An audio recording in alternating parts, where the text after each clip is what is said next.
now is former Chancellor of Austria, Alexander Schallenberg. Alexander Schallenberg, thank you very much for speaking with Newsx on the sidelines of Raisina Dialogue 2026.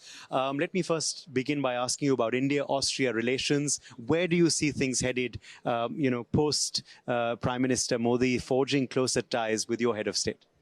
Well, I was present at the time, and I remember as foreign minister, I had most encounters with my counterpart Jajankar, more than with any other minister, actually. I believe we met 8 to 9 times in a couple of years, and Modi came to Vienna, and we are in the process of preparing a visit of the current Chancellor of Austria. So I believe the things are looking bright. I'm expecting a lot more, actually, because I believe we can learn a lot from you. I'm myself an adept of the multi-alignment India is conducting. We had a very strong history in the non-alignment movement in the 60s and 70s. I believe there are things we can reattach to. And I myself am extremely happy personally because I grew up in India. I had my childhood in Delhi. So then I don't need a lot of convincing to strengthen the ties between Europe, Austria in particular, and India. We also saw recently, the EU heads were the chief guests for Republic Day Parade 2026. We also saw the FTA finally being signed between both sides. Do you believe that does augur very well for trade and relations between European Union and India? Absolutely. I was last month at the EU-India Forum, present here in Delhi, and I believe there's a high degree of expectation from both sides. What now is necessary to implement this free trade agreement as quickly as possible. And I would go even beyond that. We just discussed mobility. I would love to see more Indian students in Europe, more European students in India, more exchange also between our workforces, universities, culturally. There are many other things. And my aim would be to make these relations so strong that a change of government doesn't affect them. Okay. We're seeing the Middle East conflict, of course, right now grow with each passing day. What is Austria's position on the conflict? And also, we've seen a kind of conflicting opinion within Europe, with certain countries, of course, backing the action, and certain others, say that this is not the time for war like Spain. Well, I don't speak officially for the government of Austria. I'm a private person.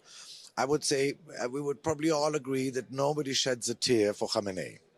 He has conducted a policy which we cannot agree on, especially on Israel. And you might know that Austria has a very strong position in the relationship with Israel, also for historic reasons, but not only for that.